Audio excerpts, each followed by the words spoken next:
आप सुन रहे हैं आज तक रेडियो। नमस्कार, मैं हूं पूनम कौशल, लेकर हाजिर हूं 20 जुलाई का न्यूज पॉडकास्ट दिन भर। सबसे पहले हेडलाइंस।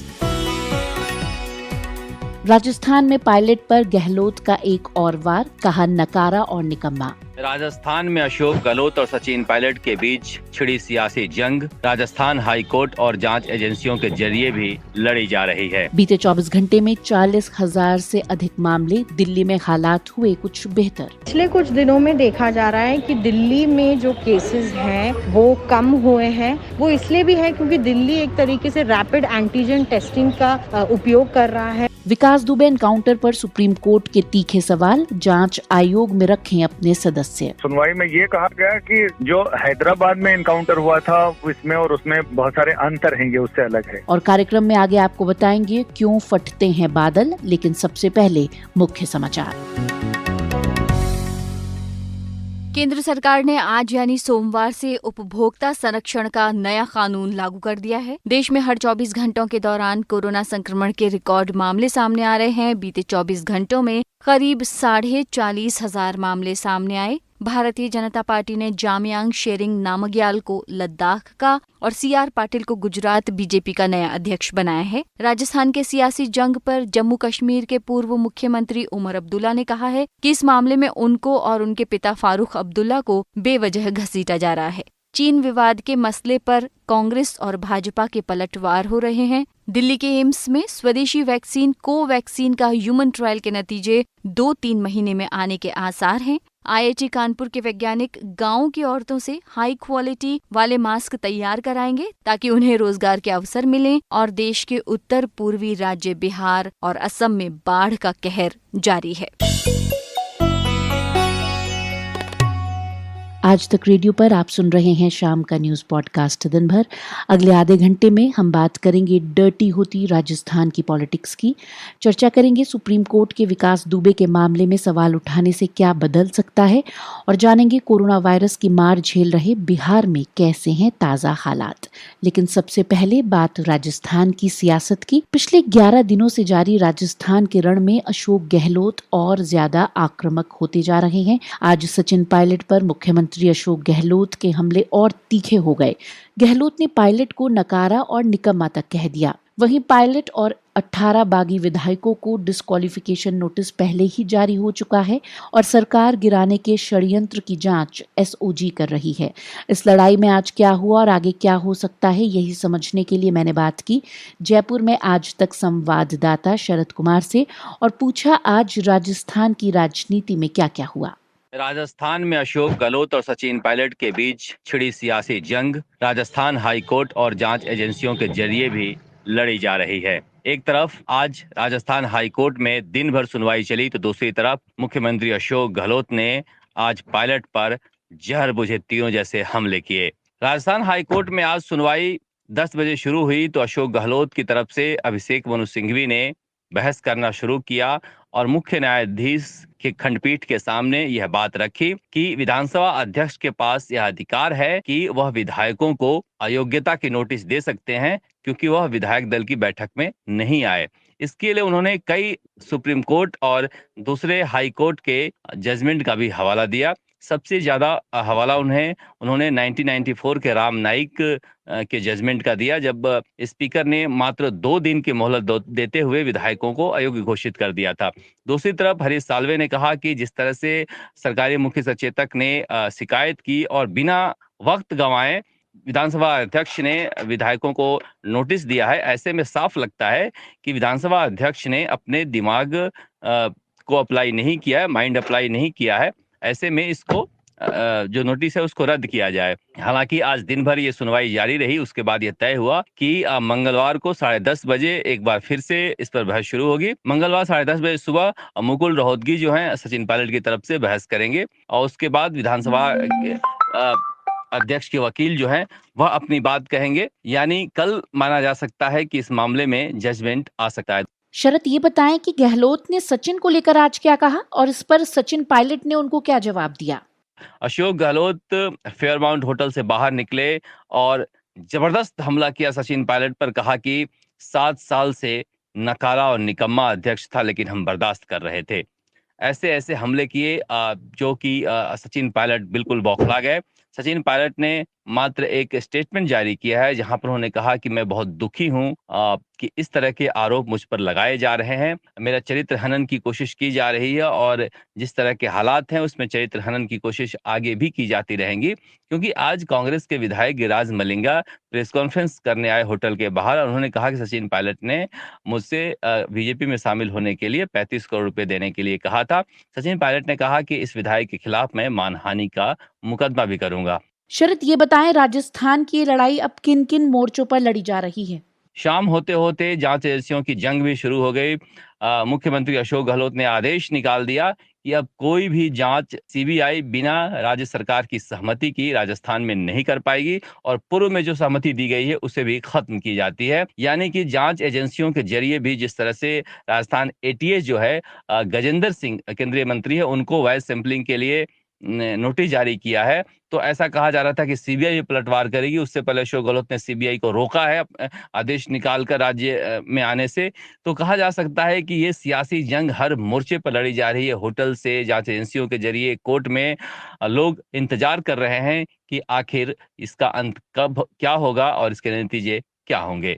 जानकारी दे रहे थे जयपुर से आज तक संवाददाता शरद कुमार। तो गहलोत जिस तरह सचिन पायलट पर हावी हुए हैं उससे लगता है कि वो कांग्रेस में उनकी जगह को पूरी तरह खत्म करना चाहते हैं।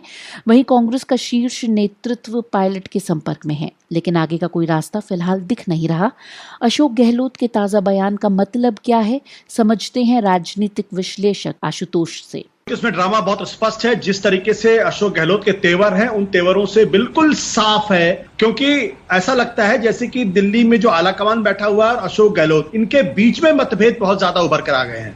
एक तरफ खबर यह आती है कि प्रियंका गांधी जो है वो बातचीत कर रही है सचिन पायलट से, उनको समझाने की कोशिश कर रही हैं, उनको कॉन्फिडेंस में लेने की कोशिश कर रही हैं। इसका मतलब यह कि सचिन पायलट ने दरवाजे खोल रखे हैं। सचिन पायलट कहीं ना कहीं कोई एक रास्ता खोज रहे हैं कि किसी तरीके से वापसी हो जाए या कम से कम ये मामला सुलझ जाए कुछ समय के लिए। लेकिन ऐसे वक्त में जब ये खबर आई कि प्रियंका गांधी सचिन पायलट से बात कर रही हैं, उसी समय अगर अशोक गहलोत बाहर निकल के कहते हैं ये तो निकम्मा है, तो इसका मतलब बिल्कुल स्पष्ट है कि अशोक गहलोत ने तय कर रखा है कि किसी भी हालत में सचिन पायलट को की राजस्थान के कांग्रेस के अंदर कोई वापसी नहीं होने वाली है। यानी राजस्थान के अंदर अशोक गहलोत के रहते हुए सचिन पायलट के रास्ते पूरी तरीके से बंद है। ये एक तरफ जो है वो इस बात को साबित करता है कि सचिन पायलट ने जो खेल खेला वो खेल उनके ऊपर उल्टा पड़ गया।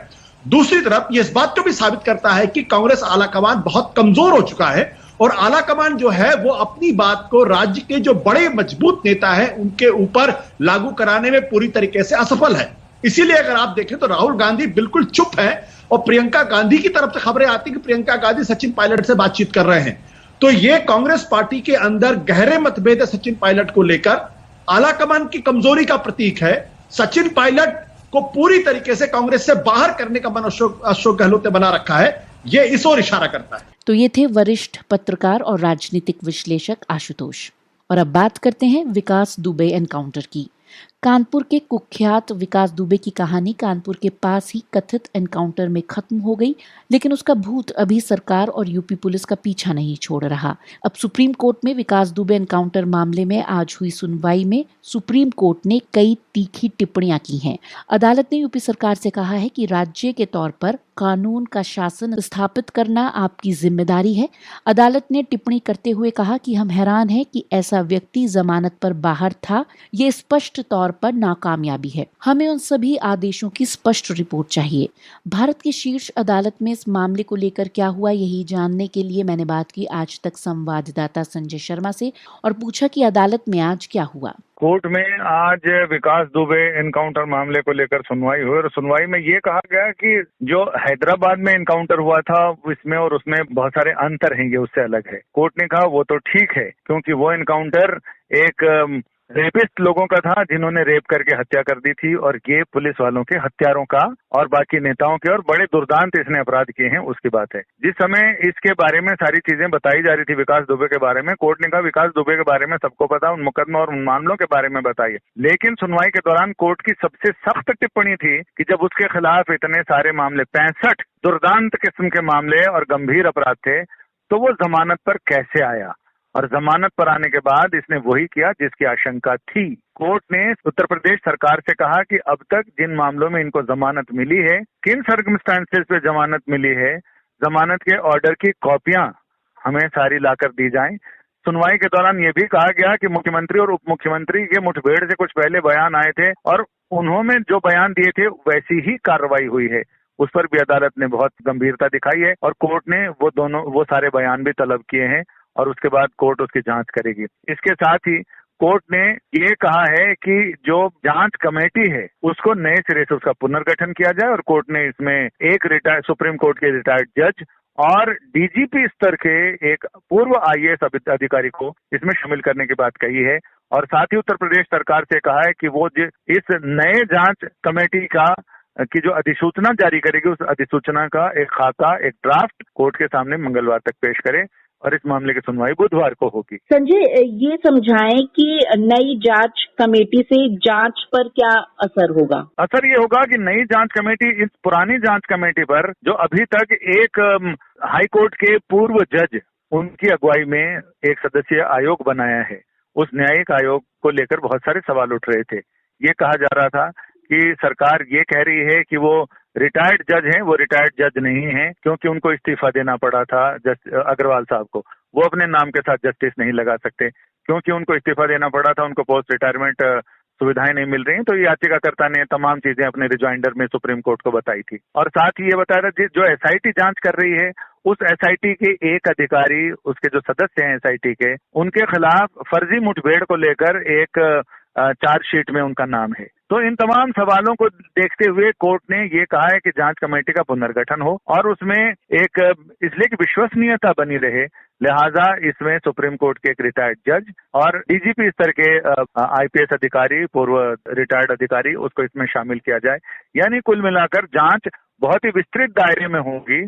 और इसके साथ ही सबसे बड़ी चीज जो जमानत ऑर्डर, जो 65 मामलों में इसे जमानत मिली है और वो हत्या और हत्या का प्रयास और ऐसे बड़े संगीन जुर्म हैं, वो किस सर्कमस्टेंसेज में मिली और उस समय अलग अलग समय में जमानतें मिली थी विकास दुबे को और जमानत पर रिहा किया गया, उस समय अलग अलग पार्टियों की सरकारें रही। तो जब एक बार खुलासा होगा तो बहुत सारी दुरभिसंधियों का खुलासा होगा कि सत्ता में जो भी रहा उसने विकास दुबे को फायदा पहुंचाने की और उससे फायदा उठाने की कोशिश की। तो बहुत सारी ऐसी चीजें हैं जिनका खुलासा होगा। जी संजय, मैं यहाँ आपसे ये समझना चाहूंगी कि आज सुप्रीम कोर्ट ने बहुत ही सख्त लहजे का इस्तेमाल किया है।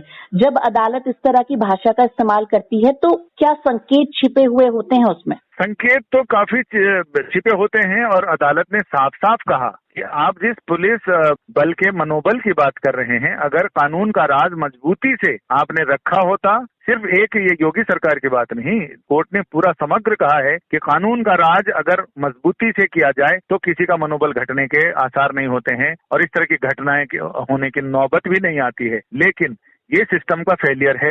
कैसे जमानत मिली, कोर्ट इस पर आश्चर्यचकित था कि इतने बड़े बड़े संगीन मामलों में किस ग्राउंड पर जमानतें दी गई। यानी जब खुलासा होगा तो बहुत सारी चीजों के नाम हम शायद ना लें, लेकिन उस समय की वहां की लोअर जुडिशरी, सरकार, शासन, प्रशासन और अभियोजन पक्ष, इन तमाम चीजों पे से बहुत सारे पर्दे उठने वाले हैं। जानकारी दे रहे थे आज तक संवाददाता संजय शर्मा। तो सवालों के घेरे में रहे विकास दुबे एनकाउंटर मामले में अब सुप्रीम कोर्ट की तल्ख टिप्पणियां और जांच समिति में अपनी तरफ से 2 सदस्य रखने से जांच कितनी बदल सकती है, यही समझने के लिए मैंने बात की पूर्व पुलिस अधिकारी विभूति नारायण राय से और पहले यही पूछा कि सुप्रीम कोर्ट ने इस मामले में दखल दिया है, तल्ख रुख भी अपनाया है, पुलिस के लिए इसमें क्या संकेत हैं? देखिए, सुप्रीम कोर्ट से ही हमें इंसाफ की उम्मीद करनी चाहिए, क्योंकि जिस तरह से उत्तर प्रदेश सरकार का व्यवहार है और जैसे जिन संदिग्ध परिस्थितियों में विकास दुबे का एनकाउंटर हुआ है, उसमें तो मुझे नहीं लगता कि कोई, जिसे आप कह सकते हैं कि न्यायोचित कोई जांच हो पाएगी, उत्तर प्रदेश की एजेंसियां कर पाएंगी। तो सुप्रीम कोर्ट अगर इसमें हस्तक्षेप करे तो हमें एक पॉजिटिव डेवलपमेंट की उम्मीद करनी चाहिए। खासतौर से एक टिप्पणी जो मैंने मीडिया में अभी देखी है, मुझे डिटेल नहीं मालूम, जो उन्होंने ये पूछा कि कैसे ये व्यक्ति जमानत पे घूम रहा था। तो ये तो बड़ा महत्वपूर्ण सवाल है। ये पूरे देश भर की अदालतों को एक तरह से झकझोरेगा कि कैसे इतने गंभीर अपराधी को जमानत दी गई है, आजीवन कारावास की सजा पाए गए था। तो अब मुझे लग रहा है कि सुप्रीम कोर्ट की टिप्पणियों से ये आप उम्मीद कर सकते हैं कि इस मामले में गंभीरता के साथ कोई कार्रवाई होगी। जी विभूति जी, सुप्रीम कोर्ट ने जांच समिति में भी बदलाव किया है और अपनी तरफ से 2 सदस्य जोड़े हैं। इस मामले पर देश की नजर भी है, तो कहीं ना कहीं ये मामला अदालतों की साख का सवाल भी बन गया है। जी, बहुत सही किया है। अगर मुझे पता नहीं कौन से 2 सदस्य सुप्रीम कोर्ट ने जोड़े हैं, तो लेकिन अगर वो सुप्रीम कोर्ट के द्वारा अपॉइंटेड सदस्य होंगे और सुप्रीम कोर्ट थोड़ा बहुत इस पूरी जांच पर अपनी नजर रखेगा, तो आप उम्मीद कर सकते हैं कि इसमें ये बड़े खुलासे होंगे। इस मुठभेड़ के नाम पर जो कुछ हुआ है, इसमें बड़े खुलासे हो सकते हैं। विभूति जी, इसमें पुलिस के लिए क्या संकेत हैं? पुलिस के लिए तो अगर ये साबित हो जाए कि ये एनकाउंटर फर्जी था और जितने लोग इसमें शरीक थे वो सब गिरफ्तार कर लिए जाएं, उनके खिलाफ हत्या के मुकदमे चले, तो एक बहुत बड़ा संकेत जाएगा। फिर हम पॉलिटिकल लीडरशिप या किसी दूसरे बाहरी के प्रभाव में हम इस तरह की हरकतें नहीं करेंगे। लेकिन अब देखिए इसका क्या नतीजा आता है पहले जांच का, उससे कहा जा सकता है कि पुलिस को क्या संकेत मिलेगा। जी विभूति जी, अगर ऐसा हो जाता है तो ये बहुत गंभीर बात होगी। कई बार जो पुलिस मुठभेड़ें हैं वो फर्जी साबित हुई हैं और काफी लोग जेल गए हैं, सजाएं हुई हैं, फांसी तक की सजाएं हुई हैं। तो अब देखते हैं कि ये जो जांच कमेटी है, और उसमें खासतौर से आप कह रही हैं कि सुप्रीम कोर्ट ने 2 सदस्य अपनी तरफ से नियुक्त किए हैं, तो ये जांच कमेटी किस नतीजे पहुंचती है इससे फिर पता चलेगा। क्या आपको लगता है कि पुलिस सुधार की दिशा में ये मामला एक मोड़ साबित हो सकता है? अगर इसे गंभीरता से लिया जाए, जो मुझे नहीं लगता कि लिया जाएगा, कुछ दिनों बाद हम भी भूल जाएंगे इस मामले को, क्योंकि इस तरह की घटनाएं हर 2-4 महीने बाद हो रही हैं। अभी कुछ दिनों पहले हैदराबाद में हुआ था। हैदराबाद में एक महिला डॉक्टर के साथ रेप और उसकी हत्या हुई और उसमें पुलिस ने 4 लोगों को निकाल के मार दिया, जेल से निकाल के मार दिया। तो अब मुझे तो बहुत मैं उम्मीद नहीं करता। मुझे लगता है 2-4-6 महीने में अगर इसमें कोई बहुत ड्रास्टिक कदम सुप्रीम कोर्ट के निर्देशन में नहीं लिया गया, तो ये भी मामला भुला दिया जाएगा। तो आज तक रेडियो से बात कर रहे थे पूर्व पुलिस अधिकारी विभूति नारायण राय। और अब बात कोरोना वायरस की। बीते 24 घंटों में भारत में 40,000 से ज्यादा कोरोना संक्रमण के मामले सामने आए हैं। बीता सप्ताह अब तक सबसे जानलेवा रहा। इस दौरान देश में करीब 2,28,000 नए मामले सामने आए। बीते 24 घंटों में 673 और सप्ताह के दौरान 4,285 लोगों की मौत हुई। ये अब तक हुई कुल मौतों का 16% है। इसी बीच राहत की खबर दिल्ली से है, जहां आज 1,000 से कम मामले सामने आए हैं। वहीं बिहार में हालात अब और ज्यादा बिगड़ रहे हैं। बीते कुछ दिनों में बिहार से आई तस्वीरों ने कई गंभीर सवाल उठाए हैं और अभी क्या स्थिति है, यही समझने के लिए मैंने बात की पटना में आज तक संवाददाता सुजीत झा से और पूछा कि बिहार में अभी सिचुएशन कैसी है। बिहार में कोरोना संक्रमण की स्थिति लगातार गंभीर होती जा रही है। हालांकि बिहार सरकार के स्वास्थ्य विभाग के आंकड़े पर गौर करें तो आज पॉजिटिव मामले कुछ कम आए हैं। हालांकि ये भी 1,066 की संख्या है पिछले 24 घंटों में। लेकिन पिछले 10 दिनों की स्थिति का आकलन करें तो वाकई ये काफ़ी गंभीर लगता है। खासतौर पर ये बात करें कि जितनी टेस्टिंग हो रही है जितनी संख्या में, उनमें पॉजिटिव लोगों की संख्या का प्रतिशत जो है वो ज़्यादा आता जा रहा है। पहले ऐसा नहीं था। पहले टेस्टिंग जितनी होती थी उसके 5-6% लोग ही कोरोना पॉजिटिव पाए जाते थे, लेकिन अब ये 13-14% तक जा रहा है, जो कि चिंता का विषय है। सुजीत, ये बताएं कि राज्य सरकार की तरफ से क्या कदम उठाए जा रहे हैं? राज्य सरकार ने अभी गंभीरता कुछ दिखाई है और आज से अनुमंडल स्तर पर इसकी जांच करने की व्यवस्था शुरू की है। बताया गया स्वास्थ्य विभाग के द्वारा कि आज 27 जिलों के सभी अनुमंडल स्तर के अस्पतालों में भी कोरोना टेस्ट किया जाएगा और बाकी जो 11 जिले हैं उसके लिए कल ये व्यवस्था कर दी जाएगी। तो निश्चित तौर पर ये संख्या बढ़ेगी। स्वास्थ्य विभाग के आंकड़ों पर हम अगर गौर करें तो आज उन्होंने 10,118 टेस्ट किया है कोरोना सैंपलों की और उसमें 1,066 मामले सामने आए हैं। हालांकि कल परसों तरसों देखें तो ये 1,400, 1,500, 1,300 इस तरह के आंकड़े आ रहे थे। लेकिन सबसे महत्वपूर्ण बात क्या है कि आंकड़े जो आ रहे हैं ये थोड़ा सा तथ्यों को तोड़ मड़ोड़ के ऐसा लग रहा है कि लाया जा रहा है। एक तो स्वास्थ्य विभाग ने पिछले 2-3 दिनों से जो आंकड़े पेश कर रही है वो 2 दिन करके करती है, जैसे कि आज अगर कोई आंकड़ा है तो उसके बारे में वो 19 जुलाई और 18 जुलाई को अलग अलग बाइफरकेट करके और उसके बाद वो बताते हैं। उनका कहना है कि सभी जगह से सैंपल जो भी रिपोर्ट आती है उसको आने में देरी होती है, जिसकी वजह से ये दिक्कतें आ रही हैं। लेकिन इसके बावजूद अगर देखें तो बिहार सरकार के आंकड़े में और आरोग्य सेतु के आंकड़े माने कि भारत सरकार के आंकड़े में काफ़ी अंतर नज़र आता है। आज की बात करें तो दोनों शाम में दोनों के आंकड़े आए, जिसमें बिहार सरकार की तरफ से बताया गया कि कुल पॉजिटिव आंकड़े हैं 26,569, जबकि आरोग्य सेतु से जो आंकड़े आ रहे हैं उसमें 27,455 हैं। आरोग्य सेतु का कहना है कि आज 1433 लोग पॉजिटिव पाए गए हैं, जबकि बिहार सरकार का स्वास्थ्य विभाग 2 दिनों के आंकड़े को अगर मिला दिया जाए तो 1066 होता है। सुजीत, मौतों के आंकड़े पर बिहार सरकार का क्या कहना है? स्वास्थ्य विभाग ये बताने की बिल्कुल जहमत नहीं करता कि इस कोरोना की बीमारी से कितनी मौतें हुई हैं, जबकि आरोग्य सेतु को देखें तो उसमें आज 9 मौतें हुई हैं और ये संख्या अब बिहार में 217 लोग कोरोना की वजह से जिनकी मौत हुई है उनका आंकड़ा पेश करती है। तो कुल मिलाकर देखा जाए तो ये आंकड़ों का जो अंतर है ये काफ़ी भ्रम पैदा कर रहा है। हालांकि बिहार सरकार ने कुछ व्यवस्थाएं की हैं इधर अगर देखें तो एक अंतराल के बाद, चूँकि जब तक लॉकडाउन था तब तक काफ़ी गंभीरता से कोरोना पर काम चल रहा था, लेकिन पिछले 10 दिनों में अचानक से इसमें काफ़ी उछाल आया है। इसके 10 या 12 दिन कह सकते हैं, 15 दिन के अंदर में, जिसको देखने से लगा कि सरकार ने अभी तक जो किया है वो बिल्कुल भी पर्याप्त नहीं है और पिछले जो 1-1.5 महीना का समय था वो भी सही से उसका इस्तेमाल नहीं किया गया। सुजीत, अभी इस वक्त जमीनी हालात क्या है बिहार में? अभी पूरे बिहार में 2584 कंटोनमेंट जोन बनाए गए हैं, जो कि ग्रामीण इलाकों में भी हैं, शहरी इलाकों में भी हैं। लेकिन जो व्यवस्था होनी चाहिए, जो कंटोनमेंट जोन का जिस तरह का गाइडलाइन होना चाहिए उसका पालन बिल्कुल भी नहीं हो रहा है, जिसकी वजह से लोग घरों से निकल रहे हैं उस इलाके में जो कंटोनमेंट एरिया है और संक्रमण उससे भी फैल रहा है। तो ये तमाम चीज़ें पर गौर करने की ज़रूरत है और ख़ासतौर पर अगर देखें तो केंद्रीय टीम यहाँ पर आई हुई है।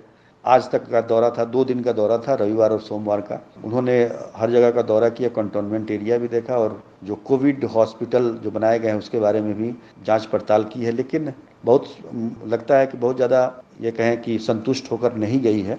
तो ये थे आज तक संवाददाता सुजीत झा जो बता रहे थे बिहार की स्वास्थ्य व्यवस्था का हाल। और इसी बीच दिल्ली में बन रही कोरोना की वैक्सीन कोवैक्सीन का ह्यूमन ट्रायल शुरू हो गया है। दिल्ली के एम्स में ट्रायल के लिए 1000 से ज्यादा वॉलंटियर्स ने साइन अप किया है। इस ट्रायल के क्या मायने हैं और इससे भारत की वैक्सीन बनाने की उम्मीद को कितना बल मिला है, यही समझने के लिए मैंने बात की आज तक संवाददाता मिलन शर्मा से और सबसे पहले यही पूछा कि इसको लेकर उनके पास ताज़ा अपडेट्स क्या हैं। भारत में पहली कोरोना वायरस की वैक्सीन कोवैक्सीन जो भारत बायोटेक, ICMR और NIV पुणे एक साथ बना रहे हैं, उसके ह्यूमन ट्रायल्स आज एम्स दिल्ली में शुरू हो गए हैं। यहाँ पर 370 से ऊपर जो पूरे देश में पार्टिसिपेंट रिक्रूटमेंट होनी है उसमें से 100 से ज़्यादा लोगों की रिक्रूटमेंट एम्स दिल्ली में होगी। फिलहाल एम्स के एडमिनिस्ट्रेशन से हमें बताया गया है कि 1800 से ज़्यादा एप्लीकेशंस इनके पास आ चुकी हैं, जिसमें से केवल दिल्ली NCR में रहने वाले लोगों का ही रिक्रूटमेंट वो कर सकते हैं। फीमेल और मेल रेशियो जो है पार्टिसिपेंट रिक्रूटमेंट में वो 50% ही रहेगा और इस वैक्सीन के first phase of human trials में 2 ग्रुप्स में ये ट्रायल्स होंगे। पहले ग्रुप को वैक्सीन दी जाएगी और दूसरे ग्रुप को प्लेसिबो दिया जाएगा। प्लेसिबो का मतलब है कि कोई वैक्सीन एडमिनिस्टर नहीं की जाएगी। मिलन, ये बताएं इस वैक्सीन के कब तक आने की उम्मीद है और ICMR की तरफ से क्या कहा गया है? एम्स के डायरेक्टर डॉक्टर रणदीप गुलेरिया ने कहा कि अगर सब कुछ ठीक रहा तो भारत में वैक्सीन बनाने की इतनी क्षमता है कि ट्रायल के रिजल्ट्स देखते हुए अगर अच्छे रिजल्ट सामने आते हैं तो साथ ही साथ भारत में वैक्सीन की मैन्युफैक्चरिंग की भी शुरू की जा सकती है। दूसरी बहुत अहम बात यह है कि कोई भी तरीके का साइड इफ़ेक्ट अगर किसी वॉलंटियर को इस वैक्सीन के लेने के बाद होता है तो इस वैक्सीन ट्रायल पर तो उसका कोई इफ़ेक्ट नहीं है, लेकिन ये देखा जाएगा कि साइड इफ़ेक्ट क्यों हुआ है और किस तरीके से हुआ है और उस पर जांच की जाएगी, उसको नोट किया जाएगा। सबसे पहली और अहम बात यह है कि ये वैक्सीन सेफ होनी चाहिए, इसलिए ये कहा गया है कि फेज 1 और 2 के जो ट्रायल के रिजल्ट्स हैं उसमें 2 से 3 महीने लग सकते हैं और कुछ भी तेज़ी से नहीं करना है। इसके लिए कहा जा रहा है कि साइंस या शोध के किसी भी फ्रंटियर पर कोई भी कॉम्प्रोमाइज़ नहीं किया जाए। मिलन, यहाँ पर एक सवाल मैं दिल्ली में कोरोना वायरस की सिचुएशन पर भी आपसे करना चाहूंगी। ऐसा कहा जा रहा है कि बीते कुछ दिनों में दिल्ली में हालात कुछ बेहतर हुए हैं, जमीनी हकीकत क्या है, आप बताएं। पिछले कुछ दिनों में देखा जा रहा है कि दिल्ली में जो केसेस हैं वो कम हुए हैं। वो इसलिए भी है क्योंकि दिल्ली एक तरीके से रैपिड एंटीजन टेस्टिंग का उपयोग कर रहा है। 3.5 लाख से ज़्यादा टेस्ट रैपिड एंटीजन से दिल्ली सरकार करवा चुकी है कंटेनमेंट जोन्स में। साथ ही साथ जो RT-PCR टेस्ट हैं वो भी हो रहे हैं। तो कुल मिला के दिल्ली इस वक्त 8.5 लाख टेस्टिंग कर चुका है। तो ये एक तरीका है कि आगे चल के देखने का कि किस तरीके से स्प्रेड हो रहा है कोरोना वायरस का। और बहुत हद तक दिल्ली में मामले अभी कंट्रोल में भी आए हैं, क्योंकि हाल ही में दिल्ली में जो है एक तरीके से सावधानी बरती जा रही है। प्लाज्मा डोनेशन का बहुत ज़्यादा यूज़ किया जा रहा है। दिल्ली में फ़िलहाल 2 नए प्लाज्मा बैंक की इनॉग्रेशन दिल्ली सरकार कर चुकी है और तीसरा प्लाज्मा बैंक भी खोलने वाली है। खासी ध्यान दिया जा रहा है उन पेशेंट्स पे जो क्रिटिकल हैं और होम आइसोलेशन गाइडलाइंस भी हर पेशेंट फॉलो करे, इस पर भी बहुत ध्यान दिया जा रहा है। जानकारी दे रही थी आज तक संवाददाता मिलन शर्मा। और अब बात उत्तराखंड की, जहां इन दिनों भारी बारिश हो रही है। पिथौरागढ़ जिले में बादल फटने से 3 लोगों की मौत हो गई है। कैसे फटते हैं बादल और इसके पीछे का नेचुरल प्रोसेस क्या है, बता रहे हैं आज तक के लिए विज्ञान की खबरों पर नजर रखने वाले ऋचिक मिश्र। मॉनसून का मौसम आ गया है और उत्तर भारत के कई इलाकों में अब तेज बारिश भी हो रही है। उत्तराखंड में बारिश का होना अच्छा भी है और कई बार बुरा हो जाता है। पिथौरागढ़ में आज सुबह बादल फटा, जिसकी वजह से 3 लोगों की मौत हो गई है, कई घर बह गए हैं और 9 लोग लापता हैं। आखिर बादल फटता कैसे है? एक जगह पर जब अचानक एक साथ भारी बारिश हो जाती है तो उसे बादल फटना कहते हैं। लेकिन बादल फटने का मतलब ये नहीं होता कि बादल के टुकड़े हो गए हों। आप इसे ऐसे समझ सकते हैं कि अगर पानी से भरा हुआ कोई गुब्बारा हो और उसमें आप पिन चुभो के उसको फोड़ दें तो एक साथ सारा पानी एक जगह पे गिर जाता है। ये ठीक वैसा ही है। कहीं भी बादल फटने की जो घटना होती है वो तब होती है जब ज़्यादा नमी वाले बादल एक जगह पर रुक जाते हैं। वहाँ मौजूद पानी की बूंदें आपस में मिल जाती हैं। बूंदों के भार से बादल का घनत्व बढ़ जाता है। ये बारिश जो होती है बादल फटने पे वो इतनी तेज हो जाती है कई बार कि वो 100 मिलीमीटर प्रति घंटे की रफ्तार से हो सकती है, जैसा कि 2013 में केदारनाथ के ऊपर हुआ था। ज़्यादातर बादल फटने की घटनाएं जो हैं वो पहाड़ी इलाकों से ही आती हैं, क्योंकि पानी से भरे बादल जो हैं वो पहाड़ी इलाकों में फंस जाते हैं। पहाड़ों की ऊंचाई की वजह से बादल जब आगे बढ़ नहीं पाते तो एक ही स्थान पर तेज़ी से बारिश होने लगता है और कुछ ही सेकंड में 2 सेंटीमीटर से ज़्यादा बारिश हो जाती है। पहाड़ों पर अमूमन 15 किलोमीटर की ऊंचाई पर बादल फटते हैं। बादल फटने का दायरा जो है वो कभी भी 1 वर्ग किलोमीटर से ज़्यादा का रिकॉर्ड नहीं किया गया है। लेकिन पहाड़ से जो बादल फटने के बाद जो पानी बहता है वो तेज़ी से सैलाब के रूप में नीचे की ओर बहता चला जाता है और उस सैलाब के रास्ते में जो भी चीज़ें आती हैं, वो पेड़ हो, सड़क हो, पुल हो या रिहायशी इलाका हो, सब के सब बह जाते हैं। बहुत सालों तक ये माना जाता था कि बादल फटने की घटना सिर्फ पहाड़ों पर होती है, लेकिन आपको बता दें कि साल 2005 में 26 जुलाई को मुंबई के ऊपर भी बादल फटा था। कई बार बादल के रास्ते में अगर गर्म हवा का झोंका आ जाता है तो भी बादल फट जाते हैं। मुंबई वाली घटना इसी आधार पर हुई थी। जानकारी दे रहे थे ऋचिक मिश्र। तो दिन भर में आज के लिए बस इतना ही। अब वक्त है आपसे विदा लेने का। अब आप हमें गूगल पॉडकास्ट, स्पॉटिफाई और जियो सावन के अलावा और भी कई ऑडियो प्लेटफॉर्म्स पर सुन सकते हैं। अपना फीडबैक आप हमें radio@aajtak.com पर ज़रूर भेजें। फिलहाल मुझे यानी कि पूनम कौशल को और साउंड पर मेरे साथी तिलक भाटिया को दीजिए इजाज़त। नमस्कार।